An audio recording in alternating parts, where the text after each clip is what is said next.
Basically इसके साथ हम काम करते थे। मिस्टर टिश्यू की डीलरशिप थी फैसलाबाद की हमारे पास ठीक है। से।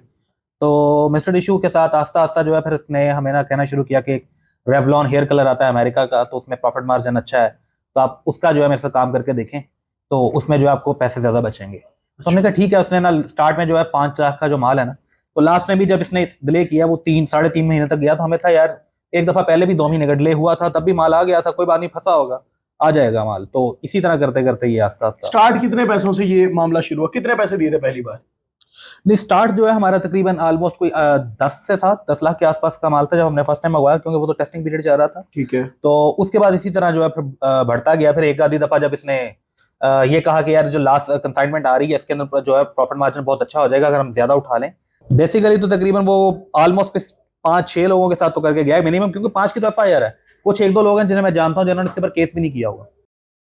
अस्सलाम वालेकुम जी। पाकिस्तान के अंदर बहुत बड़े बड़े फ्रॉडिये गुजरे हैं, लेकिन आज जिस फ्रॉडिये की बात करने जा रहे हैं इसने जनाब बड़ों का रिकॉर्ड तोड़ा है। इश्तिहारी है, 10 करोड़ रुपए का फ्रॉड करके जनाब निकला हुआ है। बड़ी बड़ी गाड़ियां रखता था और लोगों को कारोबार के झांसे में ला के उनकी इन्वेस्टमेंट्स करवा के कुछ महीने उनका इसका प्रॉफिट भी देना है और उसको माल की सूरत में दिखा के कि जनाब ये आपके पैसे यहाँ लगे हुए हैं और जनाब आप मेरे पास जितनी इन्वेस्टमेंट लाएंगे मैं आपको हर महीने इसमें से जो आने वाला प्रॉफिट है वो देता जाऊंगा, दिन ब दिन बढ़ता जाएगा। मेरे साथ उबैदुल्लाह साहब मौजूद हैं और जनाब इनके साथ जो फ्रॉड हुआ है उस 10 करोड़ की रकम में से 2 करोड़ के जनाब ये भी वारिस है और अब ये भी FIR हाथ में लिए फिर रहे हैं और वो शख्स जिसका नाम साकिब है मंजर आम से गायब है। बाकी कैसे हुआ ये सारा वाकया, ये मामला, इतने करोड़ कैसे इन्होंने जाया कर लिए, कैसे नकारा शख्स के हाथ दे के, इनसे बात करके जानते हैं। अस्सलाम वालेकुम। वालेकुम सलाम, कैसा? ठीक है, अल्लाह के शुक्र जी। पहले तो बहुत अफसोस के साथ कीजिए, आपके साथ एक बहुत बड़ा फ्रॉड हुआ। मैं ही चाहता हूं कि इस शख्स के बारे में आप थोड़ा सा ब्रीफ करें, बताएं, फिर हम चलेंगे कि आपने इसको रकम कैसे दी। बेसिकली इसके साथ हम काम करते थे। मिस्टर टिश्यू की डीलरशिप थी फैसलाबाद की हमारे पास ठीक से। है।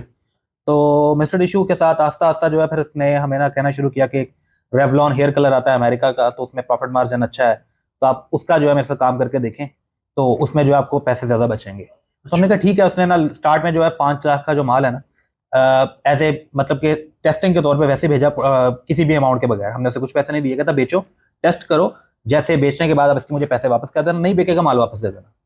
तो ऑब्वियसली जिस तरह जो उसने रेट बताया तो उस रेट पे जब हमने मार्केट में गए तो मार्केट में हमें अच्छी प्राइस मिली, हमने अच्छे प्राइस में जब उसे सेल किया। आस्ता आस्ता रेवलॉन, फिर फोक बॉडी स्प्रे, फिर इस तरह आपके पॉन्ड्स का वॉश, तो ये चीजें जो है फिर हमने से इम्पोर्ट, ये कहता था कि इम्पोर्ट करता है किसी के थ्रू, तो वहां से हमने इसे लेना शुरू की। तो आस्ता आस्ता इसी तरह इन्वेस्टमेंट बढ़ती गई, तो हमारे पास आता रहा माल। हम तकरीबन साल तक तो माल आता रहा, जिसमें डिले करता रहा, बीच में कोई कभी 2 महीने का डिले हो गया तो हमें था कि यार आ जाएगा। तो लास्ट में भी जब इसने डिले किया वो 3 साढ़े 3 महीने तक गया, तो हमें था यार एक दफा पहले भी 2 महीने का डिले हुआ था, तब भी माल आ गया था, कोई बात नहीं, फंसा होगा, आ जाएगा माल। तो इसी तरह करते करते ये आस्ता आस्ता स्टार्ट कितने पैसों से ये मामला शुरू हुआ, कितने पैसे दिए थे पहली बार? नहीं, स्टार्ट जो है हमारा तकरीबन ऑलमोस्ट कोई 10 लाख के आसपास का माल था जब हमने फर्स्ट टाइम मंगवाया, क्योंकि वो तो टेस्टिंग पीरियड चल रहा था। ठीक है। तो उसके बाद इसी तरह जो है फिर बढ़ता गया। फिर एक आधी दफा जब इसने ये कहा कि यार जो लास्ट कंसाइनमेंट आ रही है इसके अंदर जो है प्रॉफिट मार्जिन बहुत अच्छा हो जाएगा अगर हम ज्यादा उठा लें, तो हम इसे अच्छे रेट के ऊपर और उठा लेते हैं। तो एडवांस पेमेंट जाती थी, बिकॉज इंपोर्ट का यही रूल है, मार्केट में चलता है ये कि एडवांस पेमेंट जाती है अगर आपने ज्यादा माल उठाना है तो पेमेंट पहले जाती, माल बाद में आता। तो हमने इसी तरह करके कर दी पेमेंट, और बाद में फिर यही था कि माल फंस गया है। ये हमने कहा यार भाई कहाँ पे फंस गया है, कौन सी पोर्ट पे फंस गया है, हमें पोर्ट बता दो कहाँ फंसा है, हम कुछ खुद देख लेते हैं। तो कुछ भी नहीं, बस मेरा फंसा है, मैं देख लेता हूँ, करता हूँ कुछ। हमने इसे यहाँ तक कहा यार जिस भी पोर्ट फंसा है हमारा इंपोर्ट, हमारे पास इंपोर्ट हम करते रहे, खुद भी इंपोर्ट लाइसेंस है, तो हमारे पास उसके अलावा एजेंट्स मौजूद थे। उन्होंने कहा यार हम उससे बात करके देख लें, कस्टम एजेंट से कुछ ना कुछ करके निकाल लेते हैं माल, कौन सा ये बैन आइटम है या जिस तरह टैक्स देना है गवर्नमेंट को, टैक्स देके उसको निकाल लेंगे। कितने लोगों के साथ फ्रॉड हुआ है ये टोटल? बेसिकली तो तकरीबन वो ऑलमोस्ट 5-6 लोगों के साथ तो करके गया है मिनिमम, क्योंकि 5 की तो FIR है। कुछ 1-2 लोग हैं जिन्हें मैं जानता हूँ जिन्होंने इसके ऊपर केस भी नहीं किया हुआ। अच्छा, उसकी क्या वजह? कहते हैं ऐसे गंदे बंदे के पीछे कहाँ लगा। अच्छा, और जो कुल रकम बनती है इसके फ्रॉड की, जो लोगों की लेके भागा है, कितनी बनती है? 10 करोड़। 10 करोड़। 10 करोड़ एक बहुत बड़ी रकम है और मेरे ख्याल से एक इंसान की सारी जिंदगी भी गुजर जाए तो 10 करोड़ इकट्ठा नहीं कर सकता। लेकिन फ्रॉडिये का जो रास्ता होता है ना वो मेरे ख्याल आसान होता है। उसने आप जैसे मासूम और अच्छे लोगों को ट्रैप किया, 5-6 लोगों को, और उनकी इन्वेस्टमेंट्स की मदद में उनसे रकम ली, साल एक उनके साथ अच्छा भी चला, उस पैसे को यूटिलाइज भी किया, मेरे ख्याल से उससे पैसे भी बनाए। उसके बाद फिर उसने ऐसा प्लान किया कि यार आप इस पैसे को लेके निकल जाना चाहिए। बिल्कुल ऐसे ही है। लास्ट टाइम जब इसका लास्ट इन्वेस्टमेंट जो हमारी से गई ना वो थी ब्लिनी हेयर कलर की सूरत में। तो 50 लाख किया इसे। तो जब इसे वो किया ना, तो उसके बाद हो सकता है इसने प्लान बनाया हो कि यार मैंने 10 की जगह 12 करोड़ इकट्ठा करना है। तो जब वो 50 इसके पास इकट्ठा किया तो कुछ एक अमाउंट इसके पास इकट्ठी होगी, इसने सोचा कि ज्यादा लालच ना करूं, यही लेके निकल जाऊं। तो यही इसने कुछ हरकतें की हैं। फिर हमारी जो इससे लास्ट मुलाकात होती रही है वो तकरीबन कोई 2024 में हुई है, अगस्त या जुलाई के महीने में, ठीक है। उससे पहले इसके वालिद साहब से मुलाकात हुई 2-3 दफा। मस्जिद में बैठ के इसके बाप ने और इसने वादा किया हुआ है कि 10 लाख रुपए आपको हर महीने ना, अगस्त मतलब कि 2024 के अगस्त से हर महीने आपको देना शुरू करेंगे। ऑब्वियसली हमारे पैसे फंसे थे, हम तो ये भी नहीं कह सकते इकट्ठे से दे। आपने कहा किसी सूरत वापस आ जाए, किसी सूरत वापस आ जाए। तो मस्जिद में बैठ के जिसने वादे किए हैं, तो क्या कर सकते हैं हम। उसके बाप के पास अब जाओ तो वहां पे उसके बाप जो है गारंटियां देने पे था पहले के मेरे बच्चे को कुछ ना करो। अब जाओ तो कहते मेरा ताल्लुक ही कोई नहीं है उसके साथ। हो गया था मेरा कोई ताल्लुक नहीं है, कोई ताल्लुक नहीं है। अच्छा, अब उस शख्स जो है जो आपका मेन मुजरिम है, जिसने आपके साथ ये किया है, उसका कोई पता लगाया, सुराग लगाया पुलिस ने? पुलिस कहती है सर हमें एड्रेस बताएं, हम उठा लेते हैं। हमने कहा हमने बताना है। एड्रेस पता तो जाके खुद ना मिल लेते, खुद मिल लें, खुद उससे पैसों की रिक्वेस्ट कर लेते, चलो लड़ाई झगड़ा ना करते, अदब एहतराम से बात कर लेते, जनाब हमारे पैसे वापस कर दे। तो एफआईआर है आपके हाथ में और पुलिस कह रही है हमें एड्रेस बताएं, बंदा उठाएं, पुलिस क्यों नहीं उठा रही?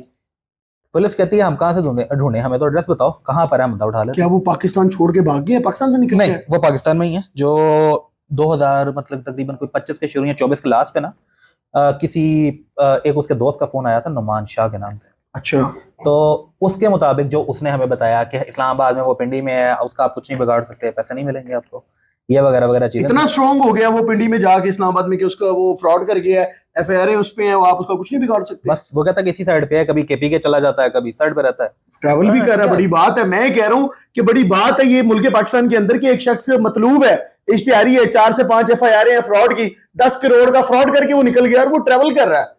बड़ी बेहतरीन बात है, जाहिर सी बात है पीछे कोई बड़े हाथ होंगे। जो मतलब कि इनको पता चला ना जब केस का कि मुझे कॉल आई ही इसी सूरत थी कि आपने इसके ऊपर एफआईआर करवा दी है साकिब ने के ऊपर, ये नुमान शाह की जब आई। तो नुमान शाह का जो था ये कहना यही था, मतलब जो उसकी बातों से था कि ये कहीं पकड़ा गया, वहां पे पैसे देके छोटा, ऑब्वियसली इश्तिहारी था ना, पीओ है। तो वहां पे जब पुलिस ने इसके कहीं शनाख्ती कार्ड इसका बजा, वहां पे पकड़ा गया, पैसे देके छुट गया और आगे चला गया और इसको पता चल गया जो भी है। हमारा ये निजाम बड़ा खतरनाक है। मैं इसको गंदा निजाम नहीं कहता, गंदा निजाम वो होता है कि कभी उसको आप ठीक करके उसे कोई फायदा हासिल कर सकते हैं। ये जो खतरनाक होता है ना, खतरनाक कैसे कि एक इंसान इतने बड़े केस में मतलूब है, इतना बड़ी कार्रवाई डाल के वो फरार है और आपने चंद पैसों की खातिर उस इंसान को छोड़ दिया है। आप अपने मुल्क की साख को खुद खराब कर रहे हैं, उसको खोखला आप खुद कर रहे हैं। इतने बड़े क्रिमिनल्स जिनको आपको पहली फुर्सत में पकड़ना चाहिए, जब उनको पैसे लेके छोड़ देंगे तो वो फिर ऐसे मासूम लोगों के साथ फ्रॉड ही करेंगे और क्या करेंगे।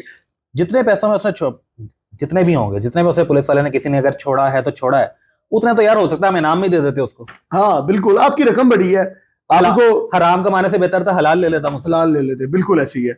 उबैदुल्लाह साहब, मैं ये चाहता हूँ कि हमारे जो बड़े ही रिस्पेक्टेबल इदारे हैं, मरीम नवाज साहब ने कहा है कि मेरी हुकूमत के अंदर मैं भरपूर कोशिश करूंगी, बच्ची बच्चा बूढ़ा बूढ़ी वट एवर कोई भी है, किसी के साथ नाइंसाफी हो रही होगी ना, तो मैं पहली सफ में खड़ी नजर आऊंगी। तो वज़ीर आला मरीम नवाज साहिबा को आपका क्या पैगाम है? देखें, इस तरह कोई हेल्पलाइन शुरू करने से ना, जिस तरह 1787 है, इसकी पैरवी कोई करने वाला है नहीं, होगा कुछ नहीं।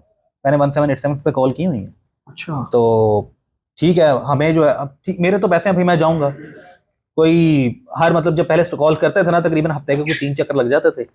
तो 3 चक्कर के अंदर जो है वो नहीं आता था, तफ्तीशी नहीं आता जी। तफ्तीशी आएगा तो पीछे से जो है ये आपकी कोई एफआईआर या जो उनके भी जिस तरह जो उनके वर्ड्स में लफ्ज हैं, ये आपके ये चीजें नहीं आएंगी। तो जब वो इकट्ठी करके आएगा कोई, तो आने के बाद जो है सिर्फ एसपी के साथ सामने जब आप जाओगे, एसपी साहब के सामने पेश होगे, कुछ भी नहीं है, क्या मामला, आप इनका बंदा नहीं पकड़ रहे हो, सिर्फ ये इतनी ही गुफ्तगू है जितना मैं आपको बता रहा हूँ। हाँ जी, क्या मामला, इनका बंदा नहीं पकड़ रहे हो, ये मुझे 15 दिन के अंदर बंदा पकड़ के दो, दैट्स इट, चले जाओ। उसने क्या करना है, 15 दिन फिर गुजर जाते हैं, बंदा वहीं खड़ा हुआ है। हम उसे फिर इसी तरह कंपेन करते हैं 1787 पे, फिर हमारे चक्कर लगने लग जाते हैं। ये चीजें चल रही हैं। अच्छा, इसी तरह ना एक मैंने पहले भी एक इमरान भाई को इंटरव्यू दिया था, नाम ले लूं? हाँ, कोई इशू नहीं है। तो इमरान भाई को इंटरव्यू दिया था, वहां पे मैंने एक और लड़के की स्टोरी बताई थी, अब्बास। तो उसका मुझे खैर घर जाके पता चला, छोटे भाई से उसका ज्यादा रब्ता था कि उसके सिर्फ हार्ट अटैक नहीं, उसके स्टड्स डले हैं, ठीक है, इसकी वजह से। तो 31 साल उसकी एज है, इसके पास जॉब करता था लड़का।